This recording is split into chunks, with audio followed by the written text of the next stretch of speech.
entonces, para iniciar, quiero saber si están viendo ahí bien la diapositiva. Sí, doctora, ya estamos viendo. Bueno, entonces vamos, primero quiero introducirles acerca de este virus. Quiero entonces darle una primera parte muy rápida para poder entonces tener idea en el momento en que nos introducimos en esta parte de la respuesta inmune, cómo son las características de este coronavirus. El coronavirus, entonces, pues como su nombre lo dice, viene de una familia, la Coronaviridae, del género beta coronavirus. Ahí tenemos 7 coronavirus en el caso de la infección que está causando en el hombre, son 7. Él tiene un tamaño variable que va entre 60 a 140 nanómetros. Ahora bien, el genoma de estos coronavirus su genoma es un ARN de una hebra, pero de sentido positivo.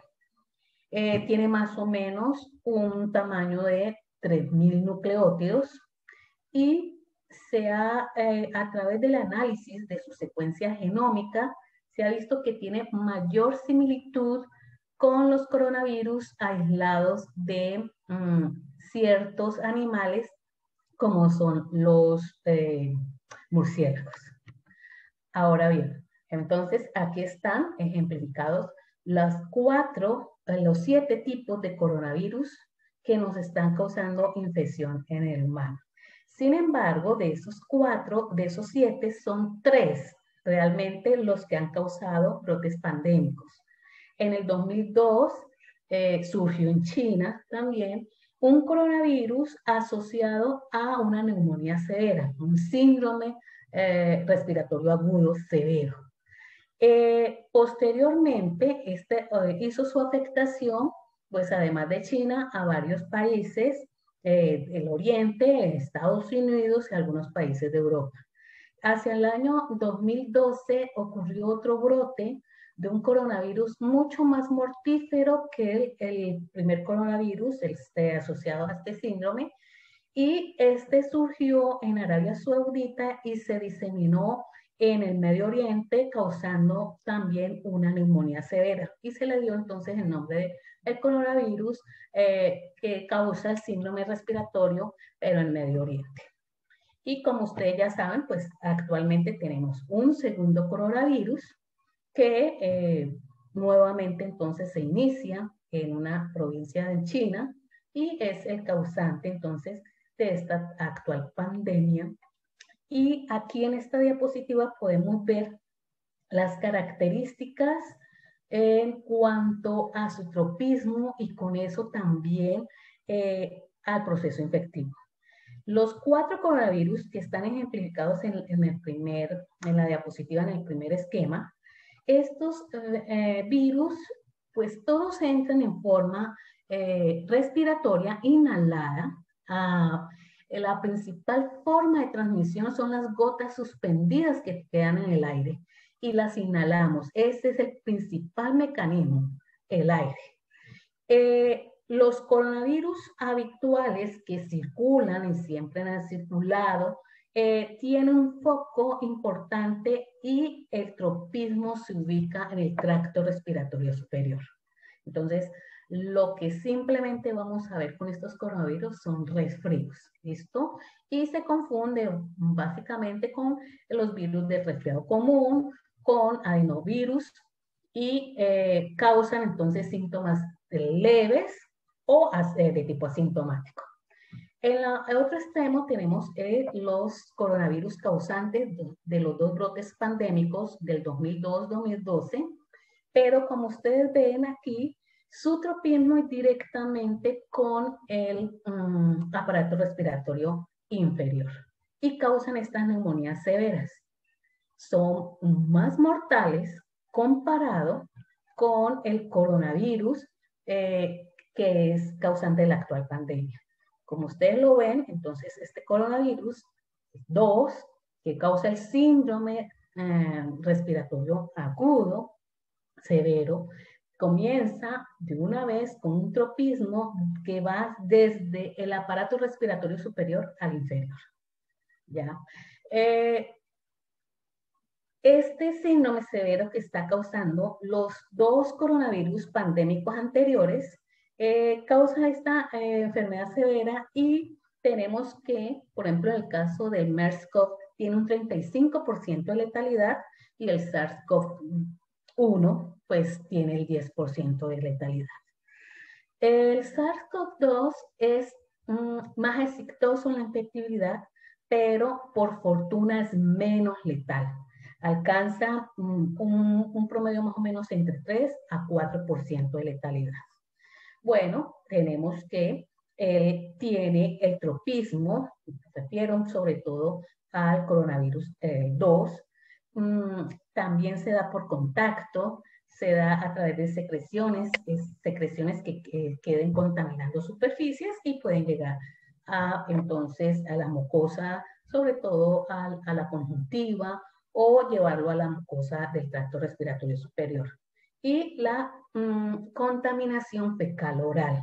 O sea que se ha visto y se viene estudiando que la contaminación de aguas servidas que llegan a los acueductos y los contaminan pueden ser serio factor de transmisión también. Ahora bien, sin embargo, cuando se se compara el genoma del coronavirus tipo 2 con los dos que han causado la pandemia, se ve una similaridad muy baja. Es mucho más con el coronavirus de los murciélagos que alcanza 89, incluso unos más del 90%. Con el tipo 1 solo es similar en el 80%. Ese análisis a que se presenta aquí, sobre todo es el genoma el gen que codifica por las proteínas de la envoltura, pero es equiparable a todo el genoma en total. Y solo es la mitad de parecido al coronavirus que surgió pues en el Medio Oriente. Ahora bien, mirando este genoma, ubíquense, tenemos aquí el coronavirus tiene entonces un genoma RNA de una hebra sentido positivo. Ese sentido positivo, ¿qué quiere decir? Que cuando ella ingresa al citoplasma de nuestras células, está listo para ir al ribosoma y ser traducido. ¿Ya? Y entonces es de gran importancia hacia el extremo 5', que es lo primero en ser traducido, porque ahí vamos a tener una serie de proteínas virales que son no estructurales. Ahí se conocen con la sigla NCP, de sus siglas en inglés.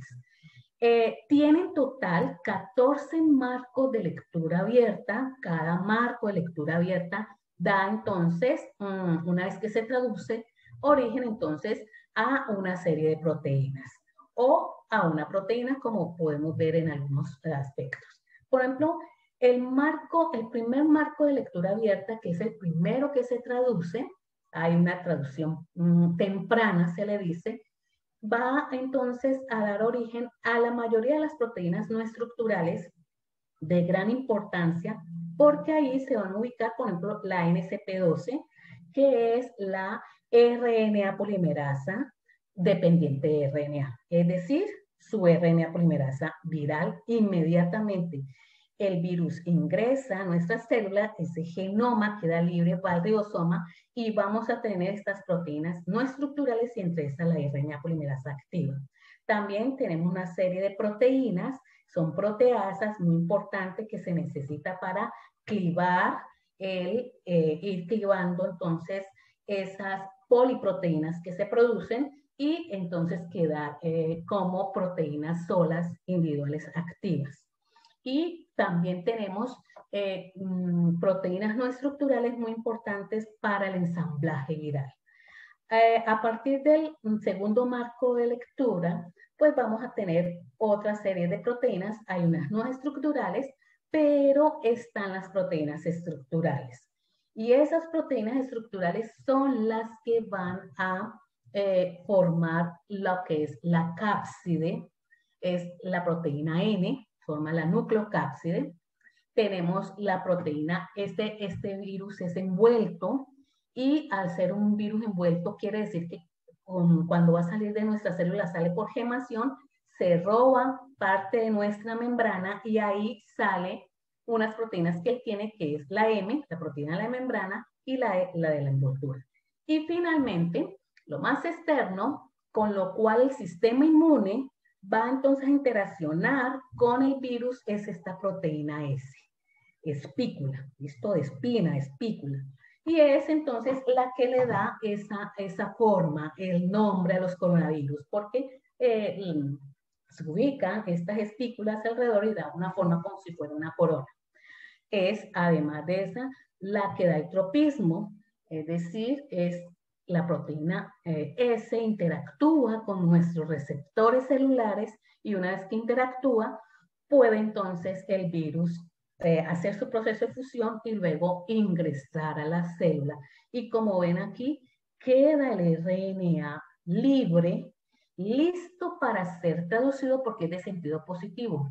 Y una vez que es traducido, lo más importante es una traducción temprana que le mostraba que solo se traduce el marco de lectura abierta 1, el OR1, que se divide en 1A y 1B.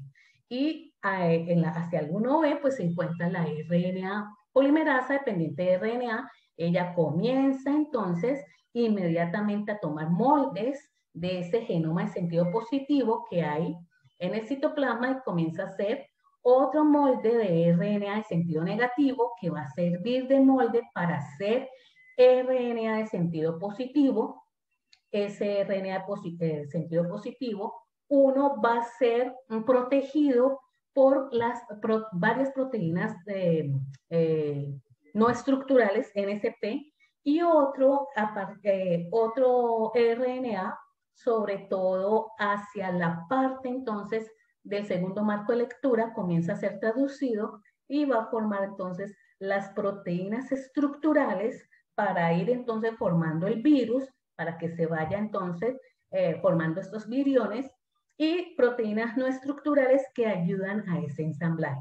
Pongan cuidado aquí, la proteína S, esa proteína S, que es lo que va a ir más externa, en el proceso de gemación, mire que ella se ubica en la membrana, esta es la vesícula secretora, la cual sale el virus, para guiarlo. Y otras proteínas S se ubican en nuestra membrana de la célula infectada. Este es un mecanismo importante que deben de tener en cuenta en la respuesta inmune, porque esta proteína S que se encuentra en la membrana de nuestras células infectadas va a ser vista como un PAMS. ¿Listo? Entonces, es muy importante en los mecanismos de la inmunidad innata. Aquí tenemos entonces la proteína S, la espícula, responsable entonces del tropismo del virus, y él se une a varios tipos de receptores, pero preferencialmente utiliza como receptor a una enzima que tenemos en nuestra membrana, que es importante esa enzima para hacer entonces la hidrólisis de la angiotensina 2. Entonces, utiliza como receptor a la enzima de la angiotensina 2, y pues ahí vamos primero a ver el primer problema que vamos a encontrar, que más adelante se lo voy a indicar, y es que entonces al interactuar con esta enzima nos vamos a quedar con esa angiotensina 2 que debería ser hidrolizada, desdoblada, para poder cumplir funciones que necesitamos en esos procesos inflamatorios y disminuir el proceso, parar a ciertos procesos inflamatorios que tenemos, pues hay un problema de inicio. O sea que en la medida que vamos a tener mucha carga viral, ¿qué quiere decir eso?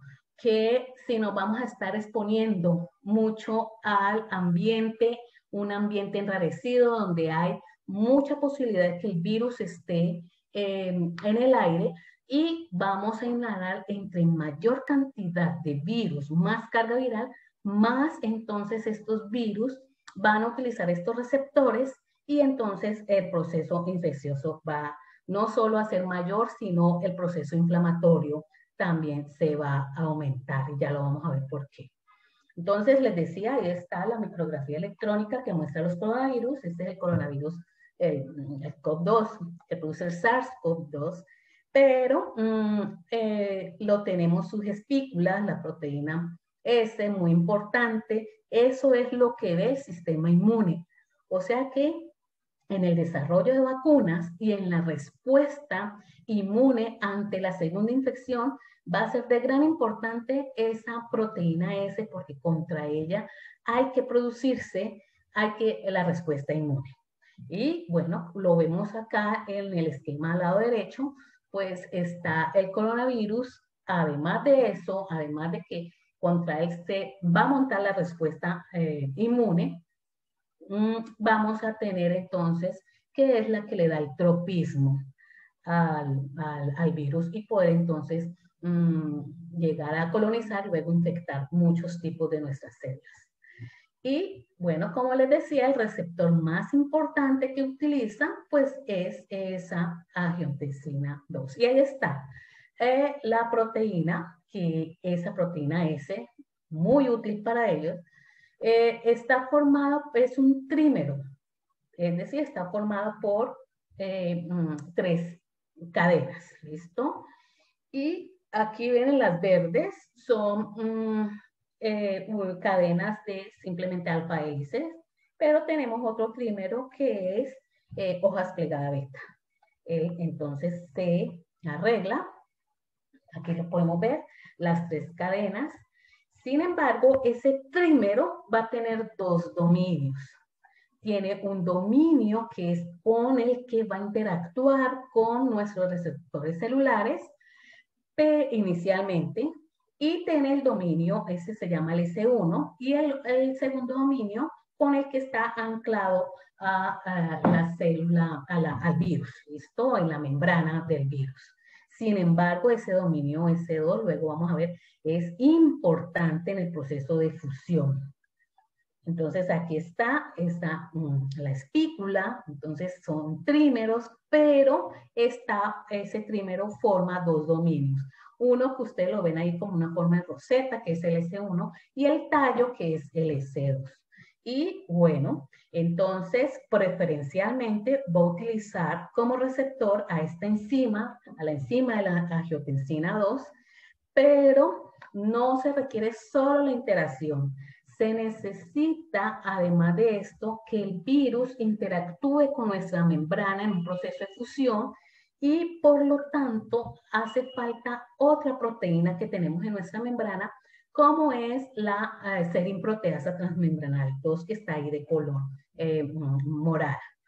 Pero no, se ha visto que no todas las células tienen esta serinproteasa transmembranal 2. Se plantea que pues básicamente también existen otras proteasas. Se plantea mucho la furina, que pues es utilizada también por el virus para completar este proceso de fusión. Entonces aquí tenemos la espícula, y aquí se está señalando en el dominio S1 el sitio específico con el cual interactúa con su receptor, es decir, con esa enzima angiotensina 2. Es ese sitio específico del dominio S1 que hace la interacción con su receptor, pues se le va a llamar el dominio de unión al receptor, en siglas de inglés RBD. ¿Listo? Entonces aquí lo tenemos. Tenemos aquí una forma cómo está distribuida esa proteína con sus 2 dominios. Aquí está el S1, el S2. Aquí tenemos en la forma, su forma, cómo está en conformación espacial. Tenemos el dominio S1 y el S2, y aquí en la parte amarilla señalada el dominio RBD, o sea, el dominio unión al receptor. Y en forma espacial, ese dominio, sí, toda la proteína puede entonces hacer una vuelta más o menos de 90 grados, y poder entonces ubicarse en una forma hacia arriba, que le llaman la open abierta, pero también puede ubicarse en una forma down, hacia abajo y se cierra. ¿Listo? Bueno, aquí está entonces lo mismo. Aquí tenemos nuevamente el genoma del virus. Está tenemos el marco de lectura abierta, el 1, que se divide en 1A y 1B, que está dando origen a las proteínas no estructurales. Se van a traducir en la traducción temprana y en la traducción tardía, pues vamos a tener este otro grupo de proteínas donde están las estructurales y aquí está la proteína S o la espícula. Y aquí ejemplificado, entonces, la proteína S tiene entonces su secuencia de aminoácidos, tiene los sitios que corresponden al dominio S1, al dominio S2. En el dominio S1, una secuencia de aminoácidos que va más o menos del 360 y tantos hasta el 600, donde está el dominio de unión al receptor, el RBD. Pero en la S2, en el dominio S2, hay unos dominios importantes, unos sitios importantes. Por ejemplo, este que se le han colocado FP. FP quiere decir proteína fusión. Entonces, acá arriba vemos el virus, forma estructural, están las espículas y marcando el sitio en rojo, esos puntos rojos, entonces está el sitio RBD que está interactuando con el receptor. En este caso, el ejemplo que está aquí es con el MERS-CoV, que es no utiliza como receptor a la enzima angiotensina 2, sino utiliza otras proteínas, son proteínas de adhesión, la DDP4. Ahora bien, entonces aquí está haciendo su interacción. Una vez que el dominio S1 a través de su región RBD interactúa con el receptor, ocurre entonces un cambio en esta proteína que expone al dominio S. Y mire que el dominio S es muy importante porque está este sitio que es la proteína fusión. ¿Y la proteína fusión qué quiere decir? Que el virus entonces puede capturar, hacer enlace con nuestra membrana y lograr fusionar su membrana con la de la membrana nuestra, de nuestras células. Aquí lo vemos mejor. Aquí está entonces el dominio S1, está el sitio, dominio al receptor, y aquí está el dominio S2, en azul celeste está ejemplificado el sitio donde está la proteína fusión, el péptido, más vale péptido de fusión. Ahora, yo les decía inicialmente que es importante para ese primer paso que tiene que ver con la fusión, unir membrana a membrana, que exista la proteasa transmembranal, que es la serin proteasa transmembranal 2 o una furina. ¿Qué es lo que pasa? Miren acá abajo en el esquema, cuando el dominio S1 a través de su sitio RBD interactúa con el receptor, resulta que deja expuesto este sitio que aquí se señala y es el sitio donde esta proteasa celular nuestra actúa y cliva, hace un clivaje. Mire que queda entonces expuesto, queda solo entonces el dominio S1 unido al receptor y queda expuesto el dominio S2. Y luego, ocurre un segundo clivaje justo cerca al dominio, al sitio donde está el péptido de fusión. Y queda ya entonces, aquí está azul celeste, el péptido de fusión, está entonces libre, que puede interactuar con nuestra membrana celular y ahora sí comienza el proceso de fusionar la membrana viral con la membrana nuestra. En este caso es muy importante, aquí en el dominio S2 hay otros sitios que se llaman el HR1, HR2 de Himmel, quiere decir que él hace una curvatura a través de esta, mire, una vez que se fusiona, A través de estos dos sitios él se puede doblar y al doblarse está trayendo a las dos membranas hasta que finalmente ocurre la fusión. Entonces, en este evento, como muchos virus, y lo hacen los virus envueltos, necesita un proceso que es interacción con el receptor y luego la fusión con la membrana celular. Ahora bien, entonces aquí está expuesto el dominio RBD de la proteína S1, del sitio S1, y interactuando entonces con el receptor, o sea, el ACE2 o la enzima de la angiotensina 2. Y esto acá abajo se muestran los aminoácidos, el contacto que se hace entre el RBD con el receptor es a través de aminoácidos, ¿listo? Hay un contacto aminoácidos. Ese contacto es lo que hay una diferencia enorme entre por ejemplo, el coronavirus tipo 1 y el tipo 2. Ahí se ha visto, por ejemplo, aquí podemos ver que en esa parte hay una variación, ¿ya? Esa variación en ese sitio lo hace ser mucho más infectivo o menos infectivo. Entonces aquí lo vemos comparando ese sitio, la interacción con aminoácidos del SARS, el coronavirus tipo 1 y el tipo 2. Entonces tienen en ese contacto de aminoácidos, hay una variación, ahí varían y eso hace que la interacción pueda ser mejor o pueda ser más débil. Y en el caso entonces del coronavirus tipo 2, la interacción es mejor. Entonces, ¿qué tenemos hasta ahora? Tenemos que el SARS-CoV-1, él puede infectarnos, tanto el tracto hace la infección, cuando lo inhalamos, hace la infección directamente al tracto respiratorio inferior, al pulmón. Sin embargo, la interacción con el receptor no es tan efectiva.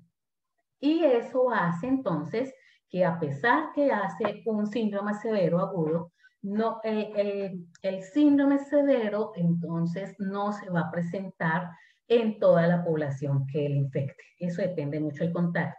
En el caso del coronavirus, el 2, entonces ha mejorado ese contacto y eso ha hecho que pueda entonces hacer un proceso infeccioso desde el tracto respiratorio superior hasta el inferior. ¿Listo? Ahora bien, les decía, aquí esta diapositiva está mostrándole que además, entonces, de esta proteasa, la serin-proteasa tipo 2, se cree que otras células que no la tienen es a través de furina que puede exponerse ese peptidofusión para que pueda fusionarse las dos membranas. Está el receptor, el ACE2, pero también hay otras moléculas de adhesión que pueden ser utilizadas por el coronavirus tipo 2. Y muchas de estas moléculas se encuentran inclusive en leucocitos, o sea que además entonces de infectar una variedad de células, órganos también infecta leucocitos. Y aquí está entonces, en este esquema se ejemplifica cómo se distribuye ese receptor principal que utiliza entonces el SARS-CoV-2. Tenemos que él al ingresar por vía respiratoria, vamos a encontrar que los órganos que están pintados en amarillo se relacionan a que tienen una expresión muy baja de esta enzima, ¿listo? Y entonces, al haber poca, entonces, pues, eso va a ayudar a que el proceso infeccioso sea menor. Ojo que en ciertos casos, por ejemplo, en los fumadores o en estados inflamatorios, posteriormente lo vamos a ver, y ustedes ya mucho han oído hablar de eso. En procesos inflamatorios, esa enzima se expresa más, ese receptor entonces tiene más oportunidad de poder ingresar. Tenemos que el sitio, estos marcados en rojo, tiene una alta expresión de esta enzima y por lo tanto, entonces, vamos a tener que son sitios potenciales. Por fortuna, entonces, se encuentra mucho más abajo y sobre todo en el riñón. Cuando hay estos síndromes severos, él logra llegar al riñón y causa entonces esa disfunción renal. En el intestino vamos a ver perfectamente personas que pueden tener su proceso de infección respiratorio con diarreas. En el cerebro no se ve la expresión de esta enzima, pero sí cómo está aquí en el endotelio. Y entonces al cerebro puede llegar a través entonces de la infección de los vasos. ¿Listo? Entonces aquí lo tenemos. Tenemos esta diapositiva donde se muestra la totalidad del ciclo replicativo del virus y entonces por ende su proceso infeccioso. Una vez que reconoce el receptor con el dominio RBD del dominio S1, puede entonces hacer su proceso de fusión a través del péptido de fusión expuesto gracias a proteasas que tenemos en la membrana que las utiliza para poder clivar y dejar expuesto el dominio S2 y por ende luego exponer ese péptido de fusión. Y bueno, una vez que ingresa va a ingresar por vía endocitosis, entonces en esa vesícula, finalmente entonces él libera en el citoplasma su genoma viral, que inmediatamente se traduce esa región 5' donde está ese marco de lectura abierta, el 1. Y ahí, entonces, al traducirse, vamos a tener la RNA polimerasa. Muy importante las proteasas porque se necesitan clivar y dejar individual esas poliproteínas que se producen, dejarlas individuales y entre esas queda la RNA polimerasa dependiente de RNA para comenzar a replicar el genoma, produciendo entonces moldes de sentido negativo y ahora sí producir genomas y producir las proteínas estructurales que se necesita para que ocurra el ensamblaje viral y finalmente sale el virus. Entonces, por donde se ha ubicado en la diapositiva anterior, aquí no está, la proteína S, la espícula le indica por dónde ir gemando para poder entonces llevarse parte de la membrana, se acomoda la proteína de la envoltura y la proteína S, ¿listo? Y sale ya por gemación, vía exocitosis. Bueno, entonces tenemos como su mecanismo de infección va a ser entonces la transmisión aérea, pues obviamente el foco principal que vamos a ver en esta infección, pues va a ser el tracto respiratorio superior y el inferior. Ahora bien, en los pulmones, pues tanto los neumocitos tipo 1, tipo 2, van a ser entonces los sitios entonces en el cual el virus va a utilizar para entrar al pulmón, para infectarlo. Ahora sí, comencemos a hablar de la respuesta inmune. Una vez que el virus entonces ha logrado ingresar desde el tracto respiratorio superior, que lo vemos aquí explicado, hasta en el pulmón, el tracto respiratorio inferior, pues vamos a tener unos mecanismos en la inmunidad innata que constituye la primera línea de defensa y es muy efectiva. Eso hace que la mayoría de las personas entran en contacto con el virus. Ayuda también la carga, una carga baja. ¿Listo? No estar expuesto en sitios cerrados donde haya alta concentración de pestañas, la carga aumenta. Pero entonces una carga adecuada, este mecanismo, la primera línea de defensa de la inmunidad innata es muy efectivo. ¿Por qué? Porque tenemos el moco que está entonces cubriendo todas estas mucosas de todo el tracto respiratorio y se convierte en una barrera. Ahora bien, los otros mecanismos los tenemos los cilios a través entonces de la tos, el estornudo, pues logramos entonces deshacernos del virus. Y en el tracto respiratorio inferior, pues la infección que va a ser probablemente en el epitelio, aquí en esta parte, pues tenemos que el surfactante, que es básicamente secretado por los neumocitos tipo 2, que ayudan a tener lubricado, poder hacer ese proceso de expansión y contracción que necesita el pulmón.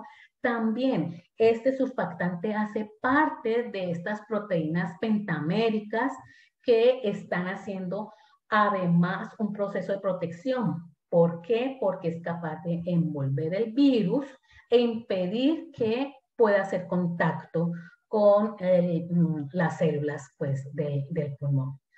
Ahora bien, entonces, sin embargo, si este primer mecanismo que tiene la inmunidad innata en esta línea de defensa se ve vencido y logra entrar aquí a las células epiteliales, pues dentro de ese mecanismo tenemos otro que es una vez que el virus entra a las células epiteliales, pues se van entonces a reconocer a ese virus como PAMS, ¿ya? Entonces tenemos unos receptores citoplasmáticos que se van a activar. Y esos receptores citoplasmáticos, pues tenemos que un grupo pertenece a los receptores similares a TOL, like TOL, y ellos están a nivel entonces de endosomas en el citoplasma. Están los LTR3, 7 y 8, que están reconociendo RNA de una hebra, pero RNA también de doble hebra. Ahora, cuando ocurre el proceso de replicación, cuando la RNA polimerasa está replicando, ese molde de RNA generando uno negativo, luego otro positivo, en ese momento hay un doble. Ahí, en ese momento, se forma un RNA de doble hebra. Ambos son reconocidos por estos LTR. Tenemos también los receptores similares a receptores del ácido retinoico. Tenemos entonces el receptor del ácido retinoico inducible, sus siglas RIC, tipo 1, y tenemos otros receptores similares a este grupo de los ácidos retinoicos, que es el MAT, que es el factor asociado a la diferenciación de melanoma. Estos receptores también, entonces, son receptores que reconocen PAMs virales, que el RNA también, ¿listo? Entonces, dentro de la célula epitelial se activa estos mecanismos de aquellos virus que lograron, entonces, ingresar a la célula epitelial y vamos a ver qué pasa. Cuando estos receptores se activan, ocurre un proceso de traducción de señales donde ocurre la fosforilación para estas proteínas poderse activar, generalmente lo hacen por fosforilación. Y aquí por eso vemos estos grupos fosfatos.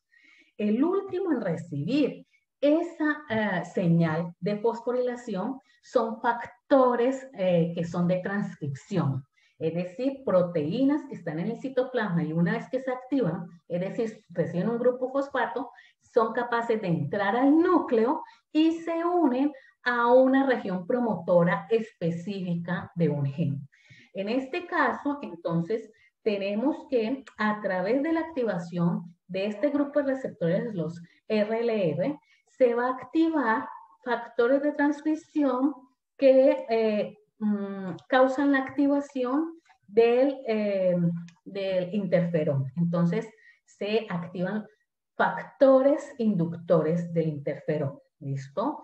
Y a través entonces de la activación de los LTR intracitoplasmáticos, entonces ellos lo que va a haber un proceso de traducción de señales que permite formar activar un factor de transcripción llamado el factor nuclear kappa B. ¿Ya? Este factor nuclear kappa B se descubrió por primera vez en la activación de la célula B, de ahí el nombre B, pero luego se vio que inclusive células epiteliales, muchos tipos de células y leucocitos tienen este factor nuclear de gran importancia porque cuando él se activa, en este caso la célula epitelial, pues está produciendo también interferón. Entonces, ¿qué es lo que pasa? Puede haber una interacción, se ve que hay un tipo de factor inductor de interferón que se une a una región promotora y genera interferón tipo 3 o interferón lambda. Y por otro lado, también tenemos que se activan factores inductores, esto vienen del 1, el 2, el 3, ahí está el 9, que se unen a la región promotora, pero él necesita interactuar con el factor nuclear kappa B. Y al interactuar los dos, lo que se activa es el interferón tipo 1. Y los interferones tipo 1 son el alfa y el beta. El tipo 3 es el lambda. El tipo 2 es el interferón gamma. ¿Listo? Pero interferón gamma solo lo producen los leucocitos. Las otras células, como las células epiteliales, producen entonces interferón tipo 3 y tipo 1, especialmente el tipo 1. ¿Listo? Esto a través del reconocimiento de estos PAMs. ¿Cuál? El RNA viral. Y entonces los interferones, por eso ustedes lo verán siempre asociados con su activación con infecciones virales. Ya este mecanismo, estamos en una unidad innata, que es un mecanismo similar para cualquier tipo de virus RNA que ha ingresado dentro de la célula nuestra. ¿Listo? Entonces, como consecuencia, se producen entonces estos interferones, especialmente el tipo 1, el tipo 3. Tenemos que las células epiteliales nuestras también tienen receptores para estos interferones. Cuando se une, hay la producción de estos interferones, ya sea el tipo, ya sea el alfa o el beta o el lambda. Aquí está mal, no es gamma, es lambda. Gamma es 2. Cuando entonces se une al receptor, ocurre una activación también de una cascada de traducción de señales que entre estas aquí se activan unas proteínas llamadas la STAT. Son varias, ¿listo? Y la activación de esas proteínas lleva a la activación de un factor inductor de interferón tipo 9 que como consecuencia produce más, esto que son los efectos antivirales, más interferón. ¿Y qué hace este interferón especialmente? Y ahí tenemos el B. Lo que hace es inhibir la replicación del virus. Él impide que el virus se pueda entonces replicar. También células infectadas, lo que induce las caspasas, entonces comienzan a morir células infectadas y también son capaces de activar en la medida que se van concentrando más, pues leucocitos, especialmente a las natural killers, que hacen parte de la inmunidad innata. Entonces lo tenemos aquí. Ha fallado la primera línea de defensa que teníamos, el moco, con entonces estos mecanismos que es mecánicos, que es entonces movimiento ciliar y poder a través de tos y estornudo sacar el virus. Algunos logran entrar a la célula epitelial y aquí aún tenemos estos mecanismos, esta barrera, primera línea de defensa, a través de la secreción de interferón, especialmente el tipo 1, se encarga entonces de inducir la muerte celular de células infectadas, otras frenan la replicación del virus y otras impiden, aquí lo están frenando, y otras impiden que el virus pueda entonces ingresar a la célula. Lo bloquea. Le hace una serie, como lo dice aquí, de procesos bioquímicos en el virus que lo inhiben. Y entonces esto es lo que tenemos la mayoría de las personas. La mayoría de las personas van a ser personas que pasan asintomáticas, donde ni siquiera su inmunidad adaptativa alcanzó a despertarse, porque tenemos estos mecanismos inmunes innatos muy efectivos. Y mire que todavía estamos en la primera línea de defensa. Bueno, sin embargo, el virus, cuando está dentro de las células epiteliales, entonces también tiene mecanismos para poder bloquear la acción que lleva a la activación y producción de interferón, ya sea en las células donde él está infectando, o sea, cuando él ingresa a la célula, inevitablemente entonces el RNA queda expuesto y entonces los receptores citoplasmáticos se tienen que activar. Por lo tanto, él tiene un mecanismo y los mecanismos tienen que ver con proteínas, por ejemplo, esta proteína no estructural, la 25, la 15, perdón, se ha visto que lo que hace es proteger al RNA para que no sea reconocido por ni los LTRs ni los RLR. ¿Listo? O también cuando muchos RNAs que tenemos dentro de la célula logran activar estos receptores intracitoplasmáticos. Perdón. Entonces tenemos a la proteína N de la nucleocápside, la proteína NS4 que se divide en dos, ella se cliva, lo hacen las proteasas, inhibe a este grupo de receptores RLR. Y tenemos que la proteína de la membrana, también la B de ese marco de relectura abierta del 4, se ha visto que en el MERS no es la M, sino que es una proteína que se produce a partir del marco de lectura abierta 4 en la parte B, está inhibiendo un mecanismo que es común en los dos, que lleva a la activación y a la producción de interferón. ¿Listo? Otras proteínas aquí. Les digo, yo en un principio les dije que cuando se produce primero esa traducción de ese marco de lectura abierto, primero se produce un polipéptido. Pues algunos polipéptidos no son clivados por las proteasas, quedan así enteros, y se ha visto que en el SARS-CoV-1 ese polipéptido impide la etapa final que tiene que ver con la activación o sea, la fosforilación de ese factor inductor del interferón. ¿Listo? Por lo tanto, no puede llegar al núcleo y activar los genes que producen interferón. Ahora bien, en las células que aún no han sido infectadas, pero van a ser potencialmente infectadas, entonces, acuérdense que a través del interferón tipo 1, tipo 2, ellas entonces son alertadas, ¿ya? Para entonces prevenir ya sea la infección o una vez que entre el virus, pues inhibirles todos sus procesos bioquímicos que tienen que ver con la replicación.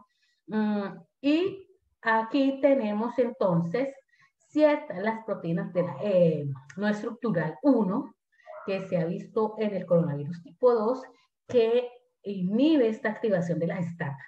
¿Listo? También una proteína que se produce en el marco de lectura abierta 6, también se ha visto que hace el proceso inhibitorio en las células que van a ser potencialmente infectadas y que van a ser sensibilizadas por el interferón. O sea que aquí hay una carrera entre la inmunidad innata, en esta primera línea de defensa, en que entre más virus, entonces el balance se va más hasta esta parte, que es a la de producir efectos inhibitorios, y entre menos virus, en el momento entre una carga viral mucho más pequeña, pues la parte está cargada hacia potencializar la producción del interferón. ¿Listo? Muy bien.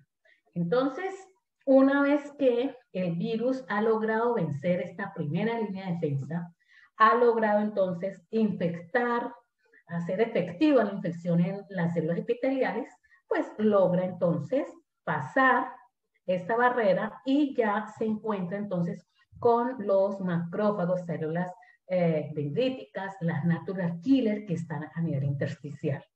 Y en este grupo que está, pues una de las primeras que comienzan a actuar son las natural killer. Pero todas estas células, recuerden que necesitan entonces ver al patógeno a través de PAMS, ya a través entonces de esos patrones moleculares asociados al patógeno. Y en el caso entonces de los virus RNA, como el coronavirus, pues se van a activar nuevamente LTRs y los LRR. También se activan perfectamente, aquí lo tenemos.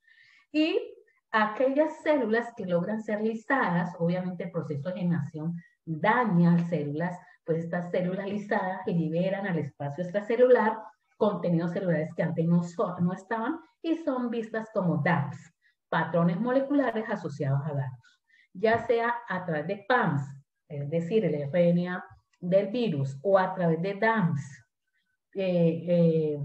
estos receptores de estas células entonces se activan. Cabe mencionar que les decía inicialmente que la proteína, la espícula, cuando está en proceso de gemación, se va a ubicar en la membrana de nuestras células infectadas y esa proteína va a ser vista también como PAMS, pero un PAMS en una célula infectada, ¿ya? No como del virus como tal, ¿listo? Entonces les decía que este grupo de células que vamos a tener, todavía estamos en la segunda, pasamos a la segunda línea de defensa de la inmunidad innata, pues vamos a tener las células natural killer. Estos linfocitos van a ser activados por el interferón tipo 1, lo activa, pero también ellos tienen un mecanismo de activarse a través de ver entonces una células infectadas a través de esta espícula que está siendo entonces señalando el sitio, o cuando el virus ingresa a las natural killers, se activan sus entonces receptores intracitoplasmáticos. Como consecuencia, entonces, la natural killer libera interferón gamma. El interferón gamma va a ser producido, en este caso, por leucocitos. Ese interferón gamma lo que hace es activar a los macrófagos que se encuentran ahí en la vecindad y estos macrófagos al activarse responden liberando interleuquina 12, provocando la activación del mayor número de natural killer que inclusive estén alejadas y no estén en contacto con el virus. Entonces se activan y vienen entonces a masificar ese proceso que tiene que ver con la eliminación del virus. A su vez también, estos macrófagos en su activación y liberan otras citocinas que son proinflamatorias, especialmente la interleuquina 1 o la 1 beta, el factor de necrosis tumoral alfa y las quimioquinas. Estas actúan entonces principalmente sobre el endotelio, provocando que se expresen moléculas de adhesión y las quimioquinas atraen especialmente polimorfos nucleares y vemos que entonces aquí el evento inflamatorio se establece. Sin embargo, entonces, comencemos, el interferón gamma hace la activación preferencialmente del macrófago, el macrófago activado hace especialmente su efecto microbicida, es decir, va y fagocita células infectadas por el virus. En el momento, en la medida que él está haciendo su fagocitosis, pues está liberando especialmente citocinas, interleuquina 12 o las citocinas proinflamatorias para atraer los neutrófilos y más macrófagos al sitio. Posteriormente, ese interferón gamma también ayuda en el proceso en el cual ya se entra a funcionar la inmunidad adaptativa.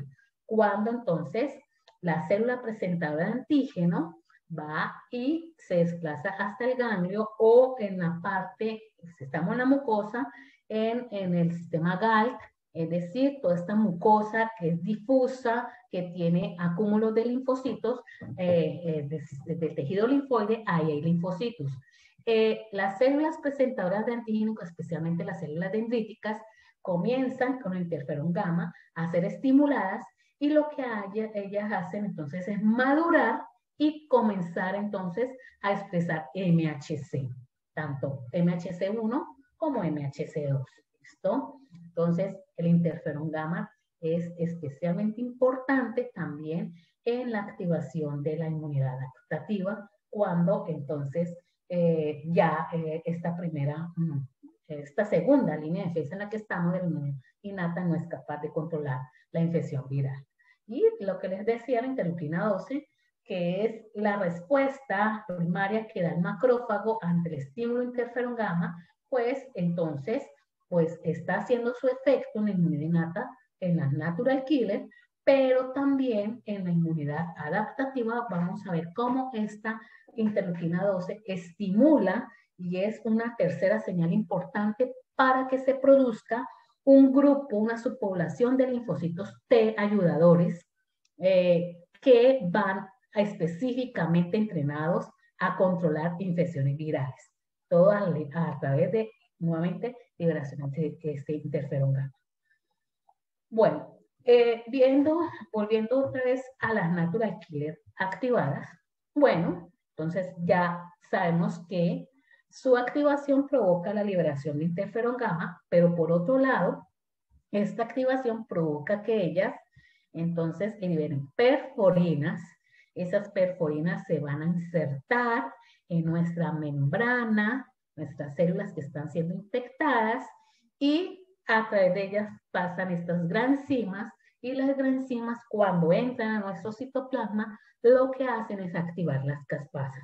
Por lo tanto, estas células entran en un proceso de muerte celular programada.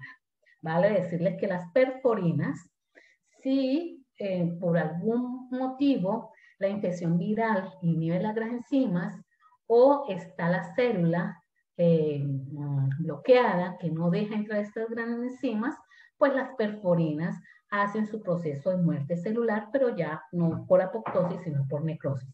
De todos modos, cuando la natural killer se activa en este mecanismo citotóxico, mata la célula porque la mata, ya sea por apoptosis, que es la muerte limpia, o por necrosis. Bueno, entonces se ha visto que en pacientes, esto se comenzó a ver desde los pacientes que fueron analizados en Wuhan, que el nivel de las células natural killer era importante. Se encuentra que personas que tienen aquí, son controles, ¿ya? Se ve que aquellas personas que tienen una infección leve, moderada y controlan la infección viral tienen un número importante de células natural killer. En comparación con personas que sufren entonces un síndrome severo, se ve que el número de natural killer disminuye, hay una linfopenia, y esa linfopenia también incluye a las natural killer.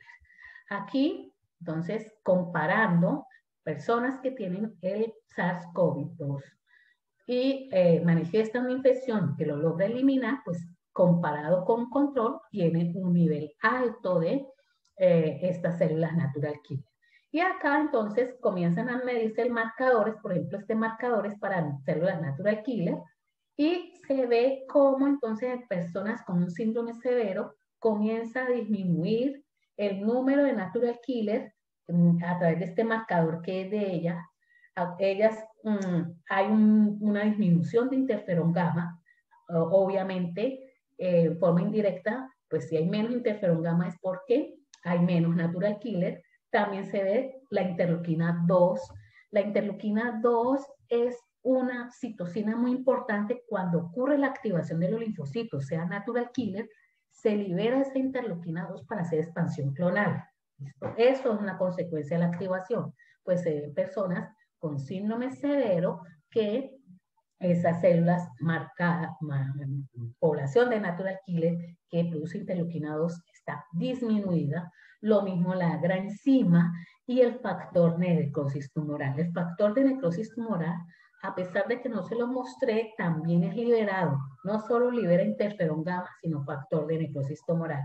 Solo que tenemos que hay un balance. Los dos son producidos, uno más en ciertos eventos, porque las natural killer no solo elimina en forma inespecífica células infectadas por virus, sino también células tumorales. Y entonces ahí uno predomina más que otro, pero los dos entonces se van a producir.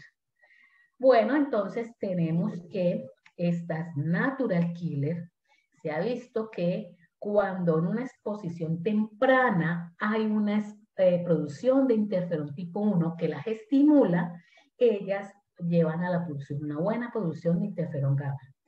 Pero en personas que tienen una infección ya severa, o sea, ya su proceso infeccioso se volvió crónico, entonces aquí se observa que él disminuye la activación del natural killer a través de la producción de interferón gamma, muy probablemente porque la cantidad de interferón tipo 1 aumenta, mire, comparada con la primera exposición, y eso hace que ellas entonces adquieren un efecto citotóxico. Es decir, lo que prevalece, en lugar de prevalecer la producción de interferón gamma que lleva a la estimulación de macrófagos y amplificar esta respuesta a su vez con la producción de más natural killers que le ayude, ella lo que hace es se enfrasca más en una actividad citotóxica, es decir, liberar perforinas, granzimas y comenzar entonces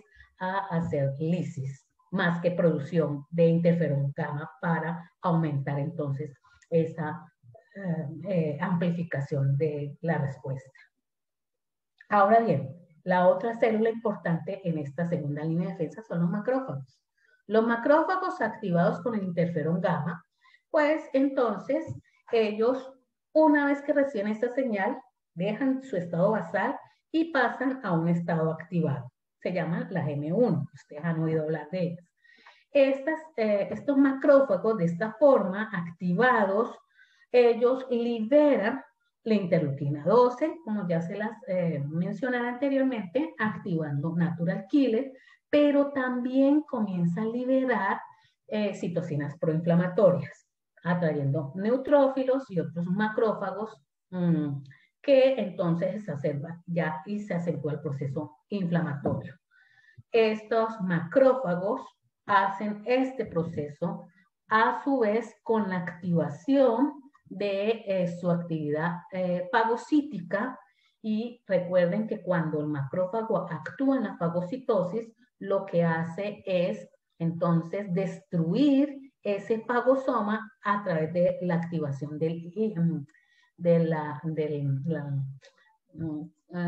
la fusión del lisosoma, se forma el fagolisosoma, y aquí tiene entonces una actividad, las enzimas lisosomales, pero también ocurre la activación de la explosión oxidativa, liberando no solo óxido nítrico, sino entonces las especies reactivas de oxígeno. Y eso, además de hacer un daño del microorganismo, esa célula infectada, que la ha fagocitado, la destruye, también entonces ayuda a acentuar el proceso inflamatorio. Tenemos que hay un balance. Normalmente estos macrófagos activados llegan a un momento en que van a pasar a una fase de activación alternativa. Y esa fase de activación alternativa tiene que ver con el proceso de reparación. Es decir, aquí ya comienza a haber un ambiente de otras citocinas, sobre todo la interleuquina 4, estimula el macrófago y ese entra en un estado M2 a través de liberación de citocinas antiinflamatorias, especialmente la interleuquina 10, el factor de transformante beta, y hace ese efecto antiinflamatorio, inhibiendo la producción de ciertas prostaglandinas, la activación de neutrófilos, y activa a los fibroblastos y otros macrófagos, especialmente para que hagan fagocitosis, y el fibroblasto para que haga síntesis, secreción de colágeno, y entonces viene el proceso de reparación con la fibrosis. El problema es que el desbalance en una infección de tipo crónico, tenemos estos dos mecanismos activados, macrófagos en su estado M1 de activación y el alternativo haciendo entonces la reparación, y lo que vamos a ver entonces en estos pacientes en esta etapa crónica, una intensa fibrosis en el pulmón que obviamente va a dificultar el normal desarrollo del mismo, la función. Entonces, los macrófagos en su estado M1, a través de la liberación de estas citocinas que mantiene este estado inflamatorio, va a despertar en el proceso de presentación antigénica para despertar a la inmunidad adaptativa a las TH1. Mientras que en el proceso antiinflamatorio y reparativo, los linfocitos T que ahora comienzan a activarse es la subpoblación TH2. El macrófago liberando citocinas, entonces hará que ese ambiente se torne hacia una producción mayor de TH1 o una producción de TH2. Ahora bien, aquí es para explicarles esa activación del macrófago, que una vez el B ya sea el PAMS, el DAMS, está viendo el DAMS, pero está viendo los PAMS a través de la activación de los LTR3, los LRR. Se activa en los leucocitos principalmente el factor nuclear kappa B. Y ese factor nuclear kappa B, cuando está solo, no interaccionando con el factor inductor del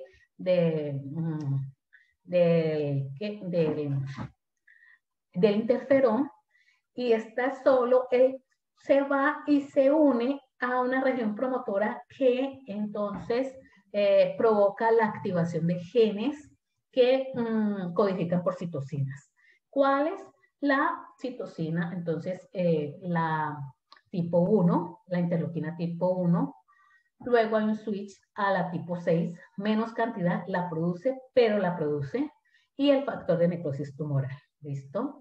Pero también aquí tenemos también su efecto microbicida que está haciendo a través entonces de la digestión en esa fusión del fagolisosoma, esa explosión oxidativa, pues producen esas especies reactivas de oxígeno que también provoca una activación intracelular del macrófago que lleva a un estado de inflamación llamado inflamosoma, pero ya ahora se lo voy a mencionar. Bueno, pero lo importante aquí es que, como vemos aquí en la parte derecha, se está produciendo citocinas proinflamatorias con esa activación del macrófago a través de ese proceso de traducción de señales que lleva a la producción del factor nuclear kappa B. ¿Listo? Entonces, aquí tenemos los macrófagos, las natural killer, que están haciendo su contención ante la infección viral. Sin embargo, en la medida que ellas no pueden hacer esta contención, toca ya entonces despertar la inmunidad, de esa inmunidad innata a una inmunidad adaptativa. No se olviden que todas estas células que estaban viendo PAMS o las señales de daño DAMS. ¿Listo? El macrófago entonces está haciendo su efecto microbicida, y especialmente dentro de este grupo monomacrofágico, pues no solo están los macrófagos monocitos, sino también células dendríticas especialmente. Y esas células dendríticas están siendo estimuladas para comenzar a producir mayor cantidad MHC, se vuelven maduras por ese estímulo que está haciendo entonces las citocinas, interferón gamma, y lleva entonces a que estas células dendríticas, macrófagos, pero especialmente células dendríticas, vayan entonces a los ganglios, al vaso, pero también se ubican para la parte más interna donde está todo este sistema, el MALC, el GALC en este caso, y comienza la activación de los linfocitos T. Y ha comenzado entonces aquí a despertarse la inmunidad adaptativa, ¿ya? Esa inmunidad adaptativa, entonces, lleva entonces a que venga una secreción también de citocinas, y vamos a ver que se va a activar una subpoblación de linfocitos T, ¿listo? Ayudadores, y viene la activación de los linfocitos T citotóxicos, pero también hay una activación de linfocitos B para la secreción de anticuerpos específicos contra entonces proteínas virales, especialmente la proteína de la espícula. Entonces, mientras está ocurriendo esta activación ya de esta inmunidad específica, pues tenemos aquí que mientras tanto el macrófago aumenta su intensidad y comienza entonces un mayor acúmulo de citocinas proinflamatorias, mayor acúmulo de neutrófilos y la exacerbación de la respuesta inflamatoria. ¿Listo? Ahora, aquí para decirles que siempre que el linfocito, así como la natural killer, son activados, liberan interleuquina 12 y hace un efecto autocrino, es decir, estos linfocitos tienen receptores para la interleuquina 12 que lo primero que hacen es expansión clonal. Entonces, para recordarles esta activación de los linfocitos T que inician la inmunidad adaptativa, Se necesita la interacción en este caso, entonces la célula presentadora de antígeno ha expresado el MHC2 que va a activar al linfocito T ayudador, interaccionando con su receptor del linfocito T, TCR. Pero esa es la primera interacción que lleva a la activación del linfocito T, se activa. Pero se necesita otra segunda señal y es la interacción, estas células presentadoras de antígenos, no, cuando son estimuladas por interferón gamma, no solo expresan mayor cantidad de MHC1, MHC2, sino también esta proteína que la van a ver en algunas partes como la B, ¿qué hora es? Ya he pasado, como la B7 o la CD80, CD86. Y entonces ocurre esta activación y por lo tanto, entonces, esta interacción con esta proteína CD28 que está en los linfocitos T, lo que lleva es a la producción de interleuquina 2 y hay expansión clonal. Y finalmente el ambiente de citocinas que hay en el ambiente, en esa presentación antigénica, hará que pues, el linfocito se vaya a la producción de ciertas subpoblaciones. Ante la infección del coronavirus, se produce la respuesta adaptativa que controla efectivamente es aquella que despierta la TH1. También se despierta entonces la producción de TH2, TH17, cuando los procesos inflamatorios que están ocurriendo están provocando que se acumule estas citocinas proinflamatorias. Y la interferón gamma pues va más al desarrollo de la población TH1. También se produce linfocitos T reguladores. ¿Qué hacen estos linfocitos T reguladores? Lo que hacen es mandar señales a través de la interleuquina 12, factor de crecimiento transformante beta, o contacto con el linfocito y cesa, lo controla, para que él ya no siga entonces haciendo ese efecto que está haciendo en el momento.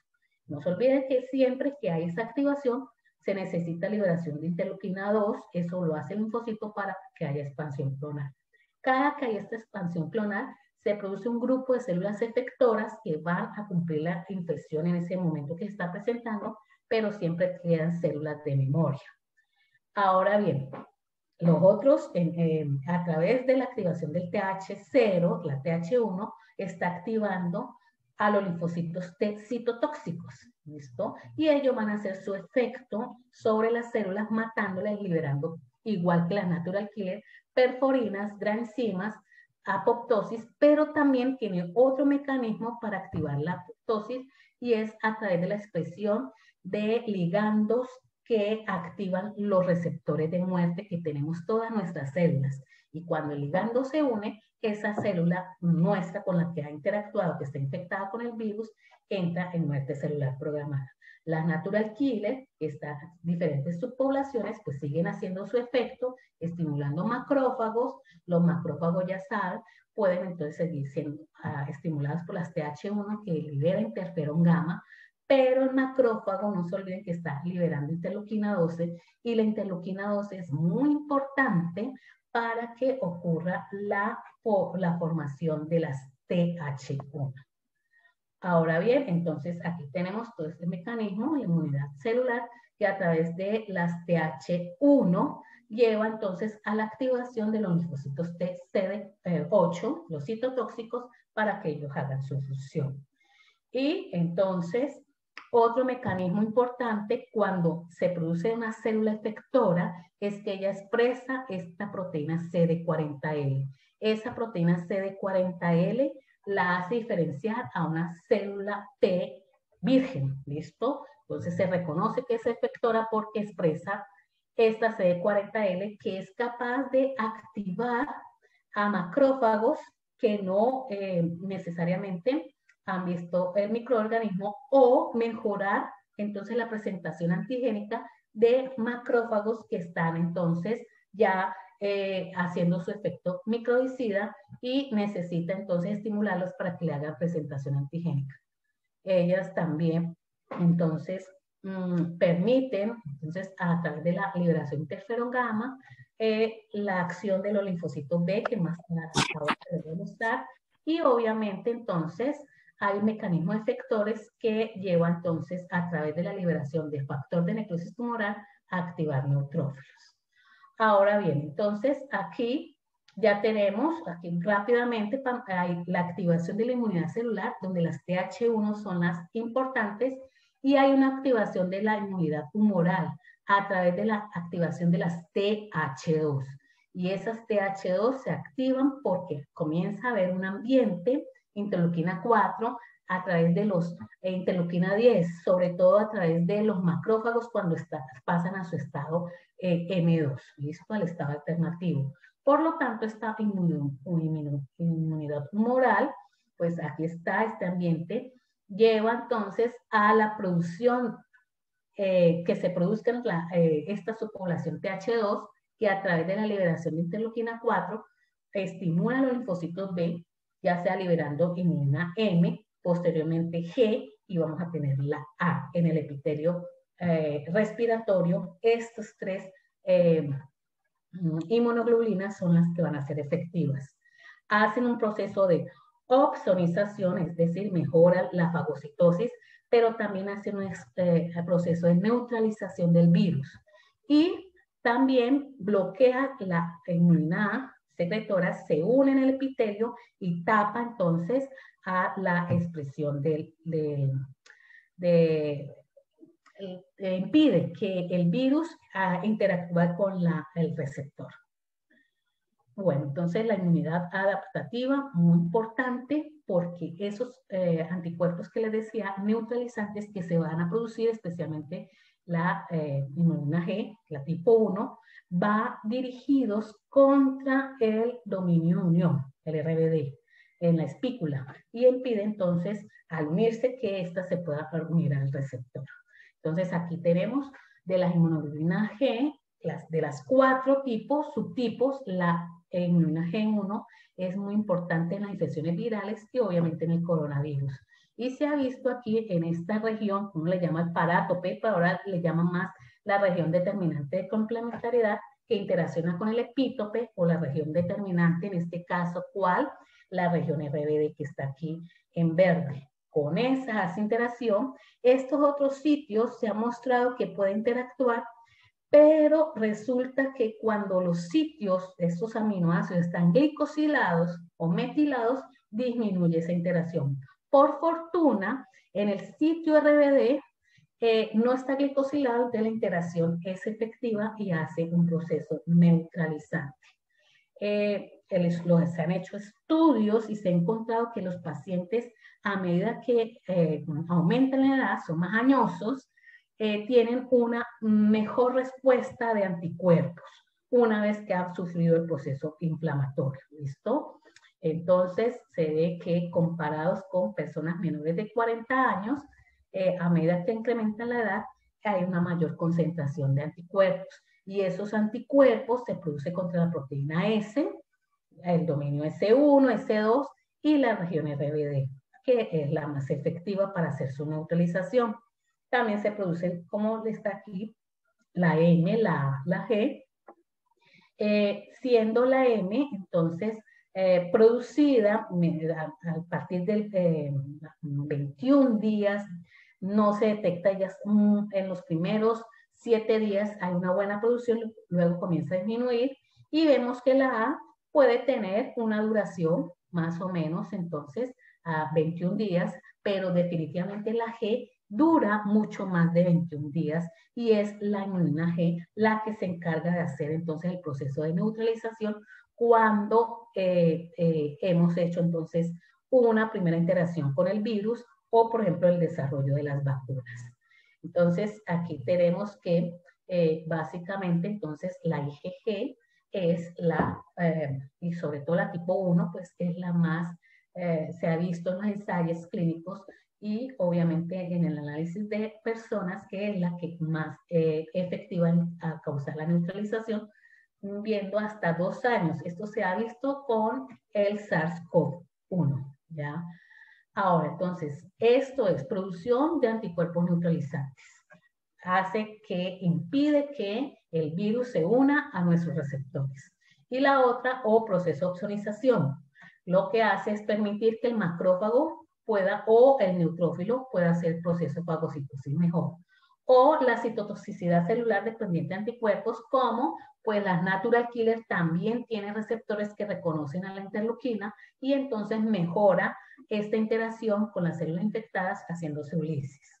Y también a través del complemento. Se ha visto que las proteínas de complemento son activadas vía clásica y entonces mejora también, hace la lisis, sobre todo de células infectadas por el virus. Entonces aquí tenemos un balance. La actividad citotóxicas a través de la TH1, que despierta los linfocitos TCD8, ayudadas por las natural killers, es importante, y la inmunidad humoral a través de la producción de anticuerpos neutralizantes.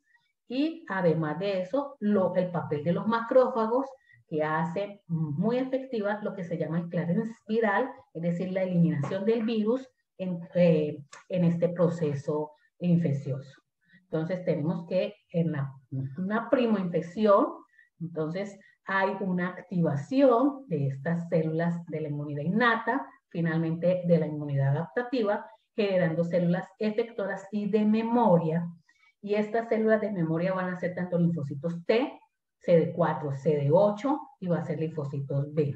Y esta primoinfección entonces dura más o menos de 7 a 15 días ya hasta la curación. Y en un segundo evento, que nos encontremos ante el virus, pues resulta que tenemos estas células T de memoria, nos ahorramos este tiempo de activación, ellas responden rápidamente y en términos de 1 a 7 días tenemos entonces la curación.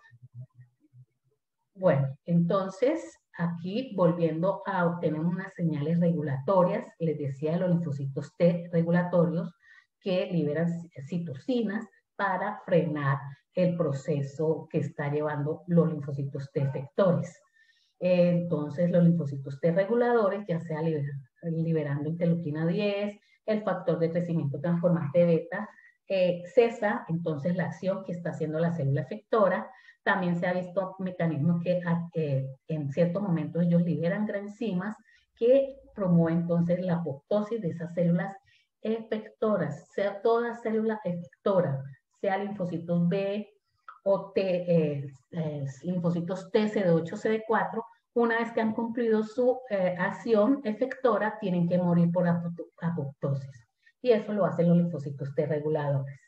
O a través de interacción directa, pero el mecanismo más importante es induce la producción de esta proteína CTL4 en la presentación antigénica. Les había dicho que esta proteína B7 o CD80-86 se necesita una segunda señal que interactúa con la llamada proteína entonces CD28. Se ha visto que el linfocito T regulador en la presentación antigénica lo que provoca es el switch y entonces esa CD28 del linfocito T cambia a CTLA4 y cesa la presentación antigénica, entonces ya se controla. Y otro mecanismo es a través de la expresión de una proteína también inhibitoria, la presentación antigénica, la PD1. Esa PD1, cuando se recibe la señal que el linfocito la exprese, cesa la presentación. Sin embargo, en procesos inflamatorios se ha visto que los tejidos, ciertos tejidos comienzan a expresar su ligando PDL1.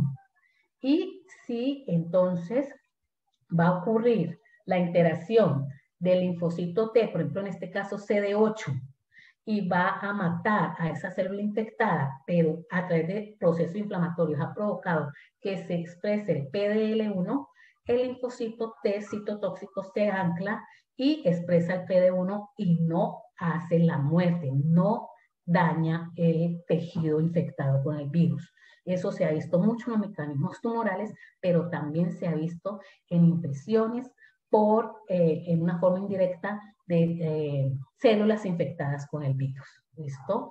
Entonces aquí tenemos los estadios que llevamos hasta ahora a través de un reconocimiento, activación, inducción. En el estadio 1 se puede hacer el clearance viral, la eliminación del virus, o pasar a un periodo sintomático donde el mecanismo inflamatorio se ha activado, pero también comienza a activarse el mecanismo adaptativo. Y finalmente, si este Hasta aquí tendremos a la persona que tiene una infección sintomática leve o moderada.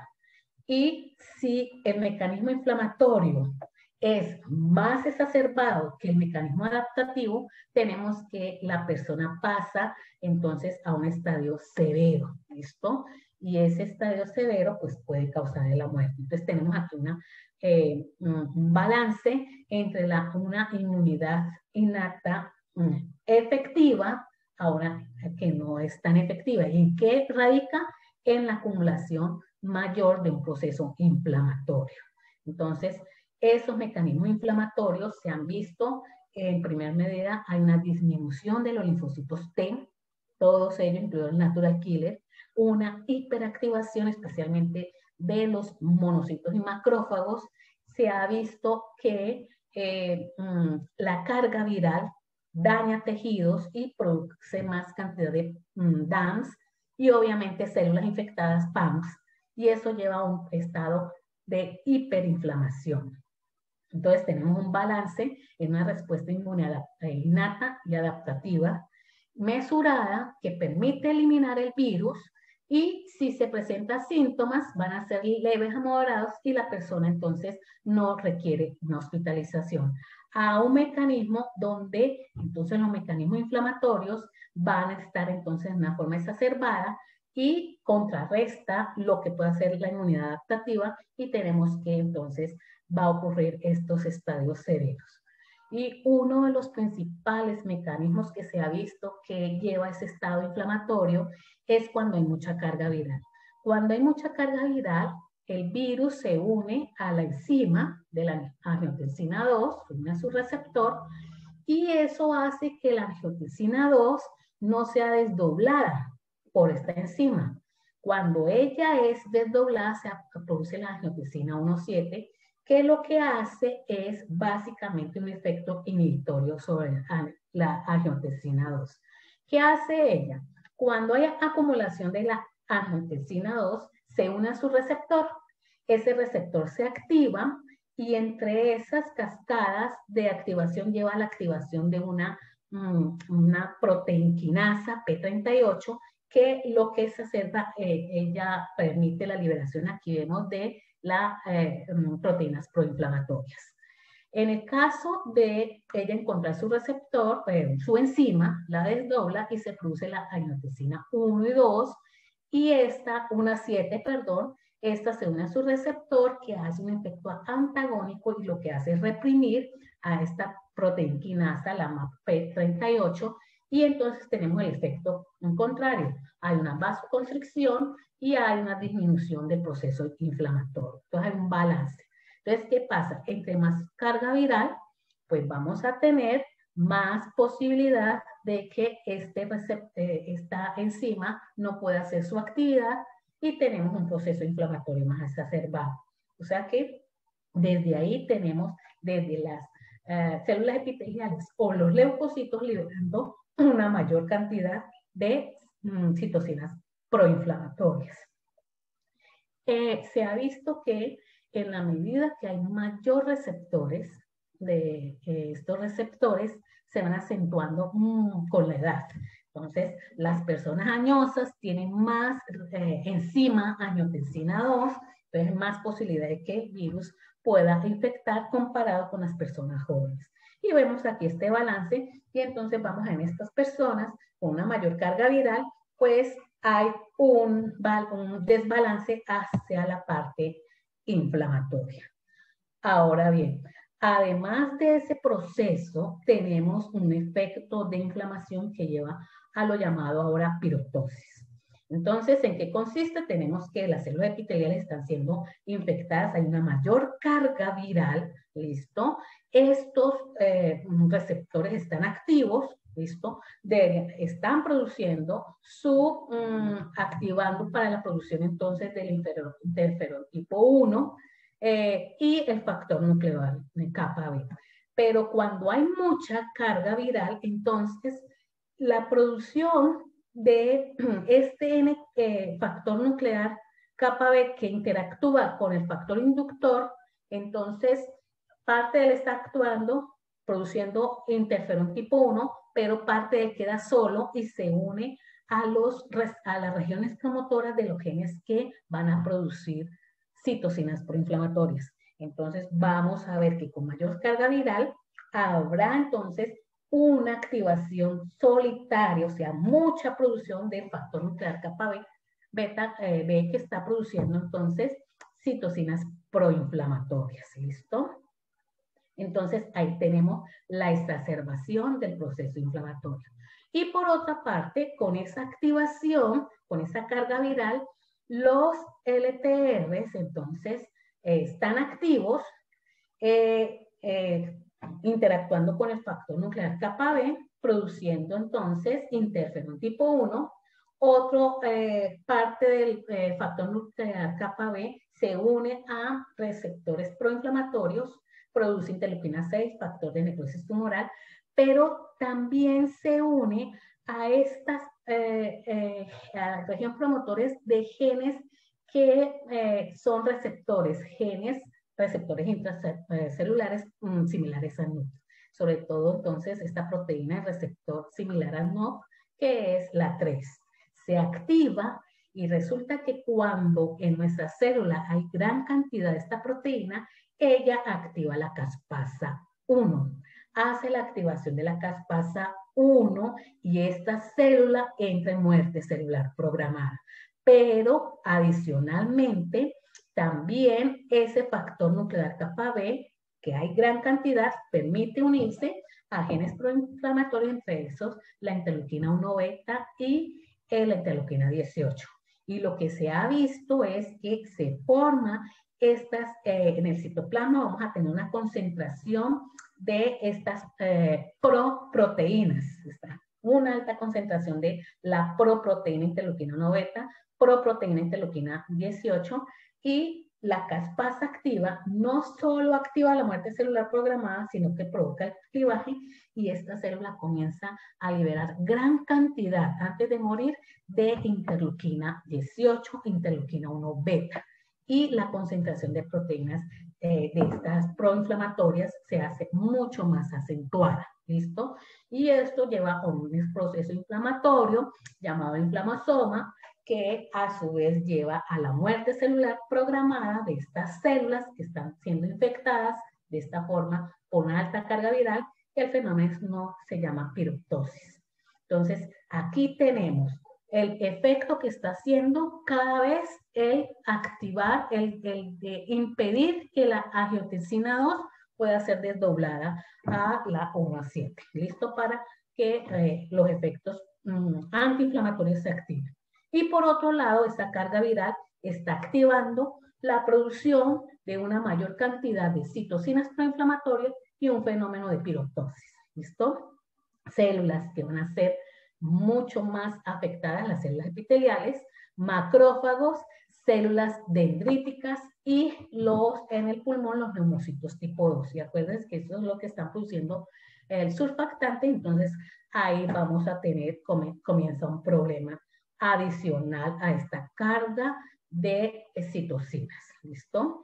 Ahora, entonces, esta carga de citocina lleva entonces a una activación mayor del macrófago, llegamos a un estado de síndrome de activación del macrófago, que como respuesta es producir una mayor cantidad de citocina, entonces viene un efecto autocrino, donde hay mayor producción de citocinas, más activación de macrófagos proinflamatorios y la llegada de polimorfonucleares, aumentando, como vemos aquí, el proceso inflamatorio.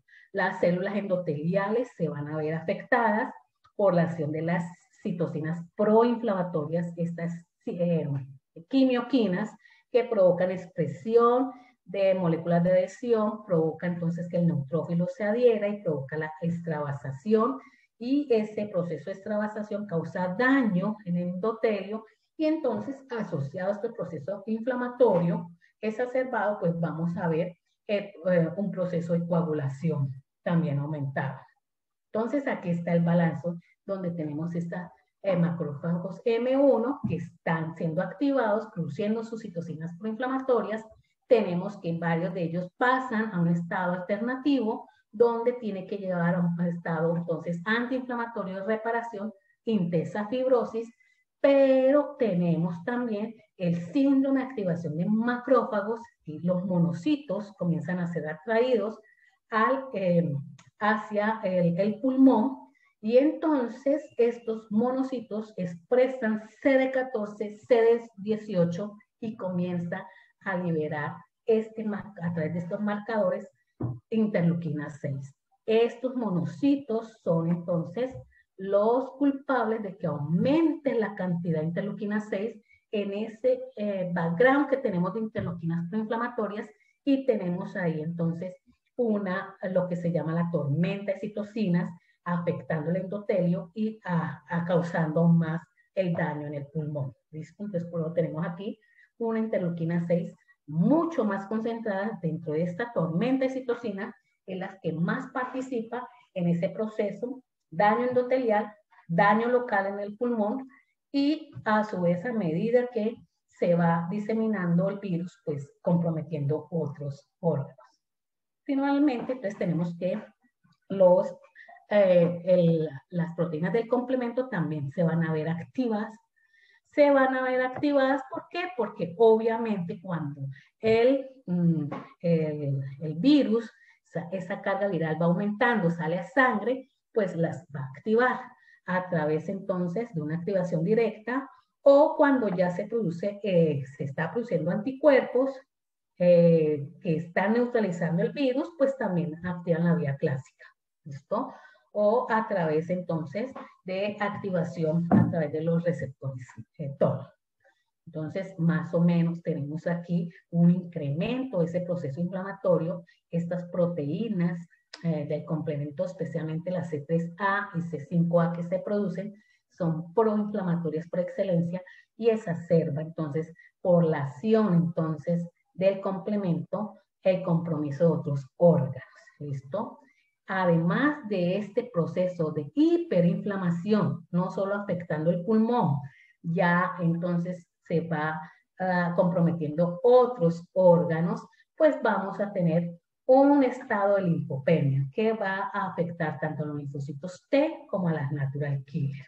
Y eso se ha visto en pacientes que están en un estado severo, pues como en este estado severo disminuye notablemente la concentración de linfocitos T. Aquí lo han visto con el CD8.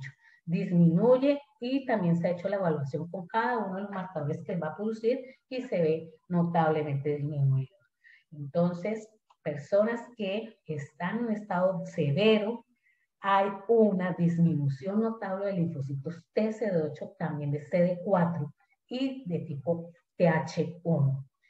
Bueno, entonces ustedes ya conocen, estas citocinas tienen su efecto donde las características clínicas que ustedes ven en sus pacientes, cada una entonces de ellas va entonces aumentando, exacerbando ese cuadro clínico en la medida que ellas se concentran en ese estado de hiperinflamación.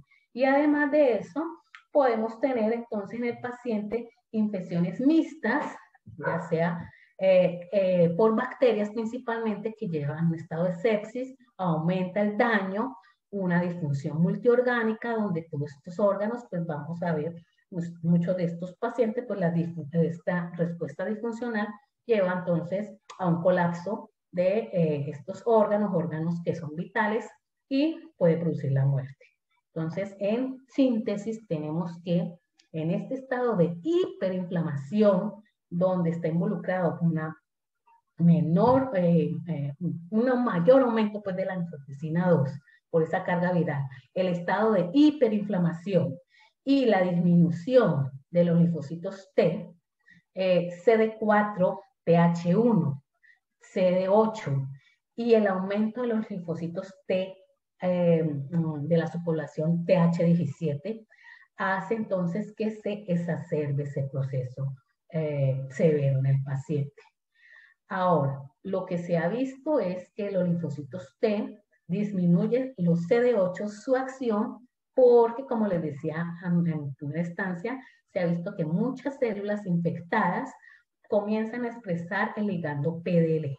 Y por lo tanto, el linfocito TCD8 va a hacer su acción y expresa el PD1 y se inhibe su acción. ¿Listo? Entonces hay una depresión de la función del linfocito T. Hay una disminución de los natural killer. ¿Cuándo? Cuando ellos son estimulados por el interferón tipo 1 en el estadio crónico, en la fase tardía.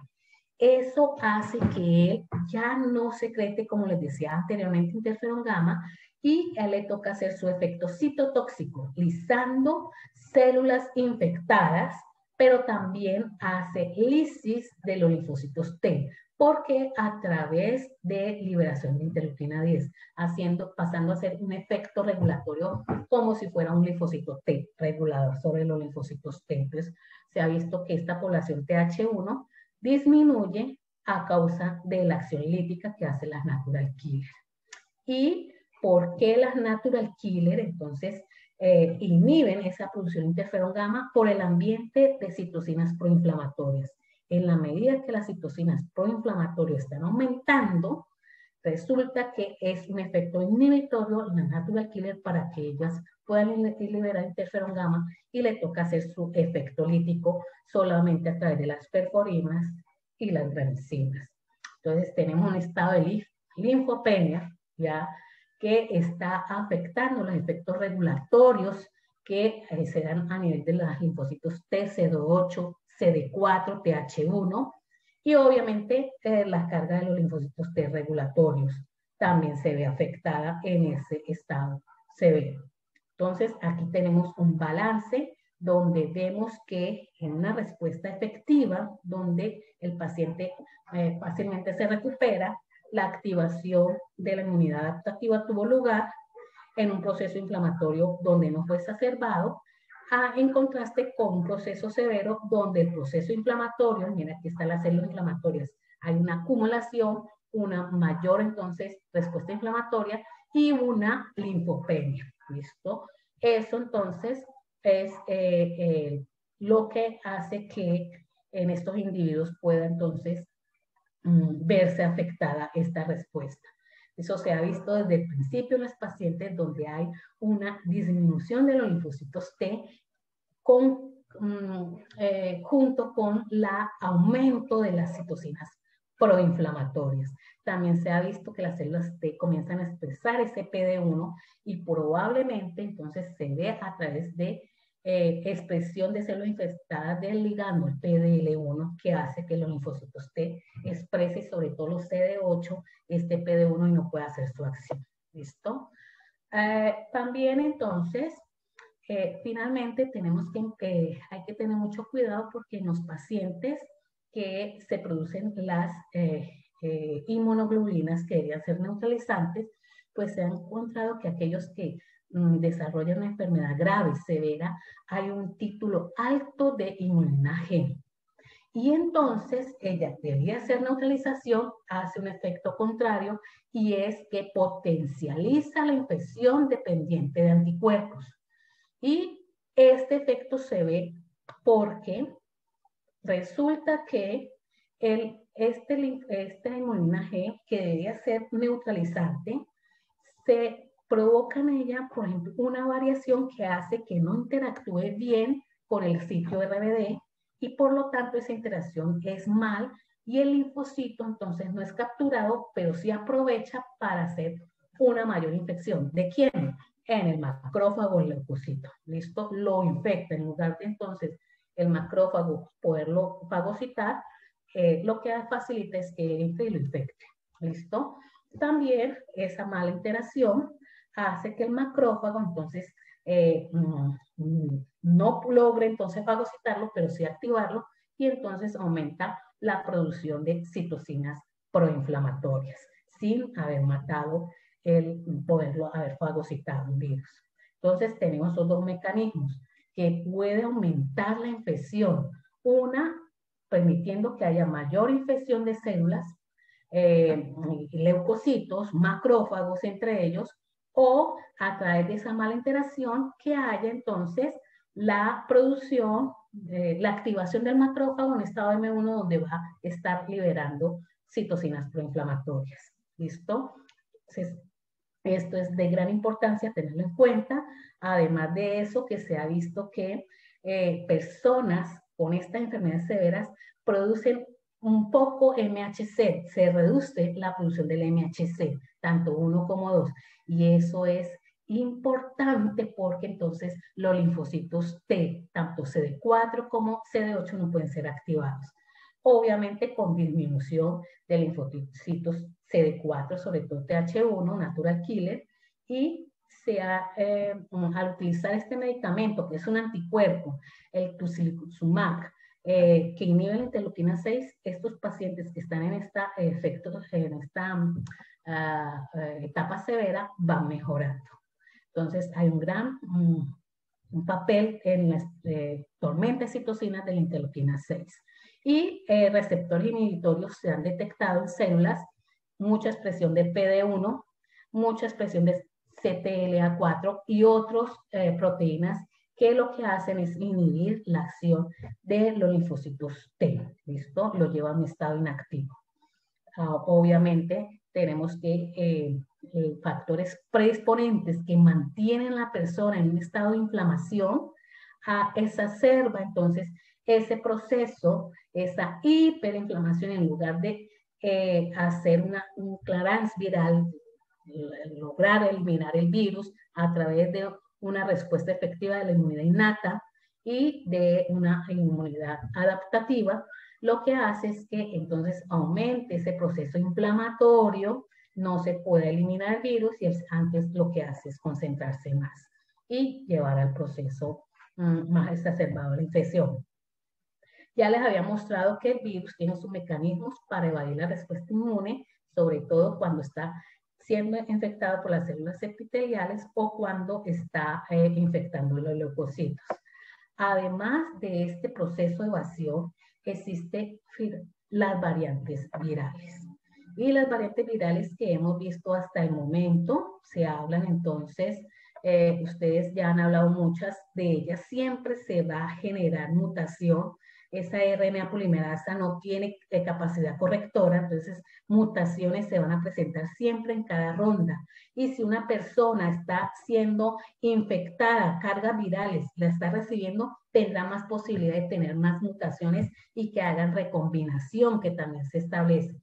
Estos sitios son los señalados donde ocurre la mayor tasa de mutación en el virus. En el marco de lectura abierto a la 1A, también en la nucleoproteína y algo en la interfase de la proteína M, pero donde mayor ocurren las mutaciones es en la proteína, en la espícula, la proteína S. Entonces, todas las variantes que estamos viendo ahora, aquí no las alcancé a colocar la India porque todavía no sale el esquema. Se centra esas mutaciones en esa región, ese sobre todo la de RBD, ahí ocurre, y eso es peligroso en el desarrollo de vacunas. Muchas de esas variantes pueden disminuir la capacidad neutralizante de los linfocitos, de las inmunoglobulinas.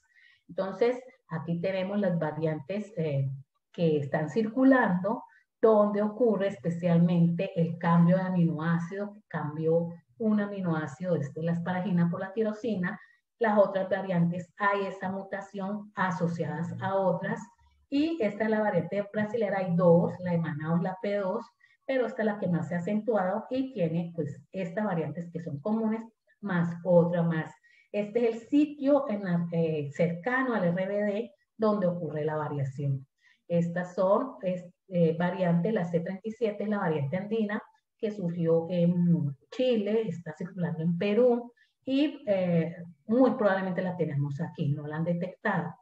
La principal variación que se ha detectado es en este aminoácido cercano a la región RBD, el aminoácido 614. Ahí hay un ácido aspartico y se cambia por una glicina. El solo cambio de ese aspartico por glicina aumenta la infectividad, hace más efectivo el virus penetrar a la célula. ¿Listo?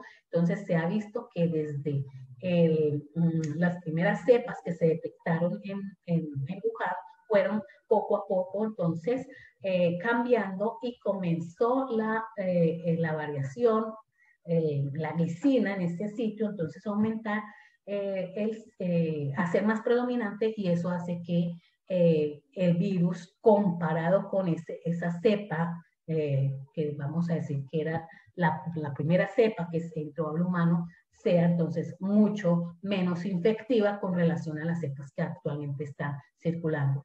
Y aquí es para mostrar entonces todas esas variaciones, además de el 614, unas junto con esa variante, aquí lo dice, incrementa la infectividad, otras las pueden disminuir, pero esas cepas no se acentúan, se eliminan, el sistema inmune las va eliminando, pero otro muy delicado es que algunas decrecen la sensibilidad ante los anticuerpos neutralizantes. Y eso puede pasar entre mayor nos exponemos al virus, volvemos a hacer la siguiente exposición o con el desarrollo con las vacunas en las pacientes vacunadas.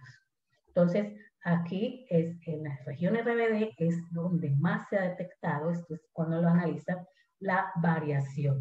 ¿Listo? Y entonces, pues, básicamente, pues, ya se ha establecido los sitios a través de la expresión de estos receptores del IS2, donde entonces van a ser, una vez expresados, cómo entonces el virus, la dinámica puede comenzar a hacer la infección entre mayor expresión del virus, que les decía, mayor expresión del receptor, se consigue una mayor aumento en la infectividad y esto aumenta con la edad. En conclusión, entonces, en el desarrollo de las vacunas, tenemos que los anticuerpos neutralizantes se van a dirigir especialmente contra la región RBD, la S1 es mucho más efectiva, y a través entonces de la inmunidad celular, los linfocitos T, CD4, TH1, los CD8, entonces van a reconocer, además de la espícula, también reconoce otras proteínas para hacer más efectiva entonces este proceso de eliminación del virus. O sea, tanto la inmunidad humoral como la inmunidad celular, es importante que ambas estén bien desarrolladas cuando se aplica una vacuna. ¿Listo? Esto es donde tanto las células T de memoria, células B de memoria, se necesita que se formen para poder hacer mejor ese proceso de control de la infección por segunda vez. Qué pena, yo me comí mucho. Por Dios. Muy bien. Hola, muy buenas noches. Buenas. Mi nombre es Isabela Bravo, Santiago se tuvo que retirar, yo soy la actual LPO de Hacemos. Te quería dar muchísimas gracias por este espacio tan enriquecedor para todos nosotros.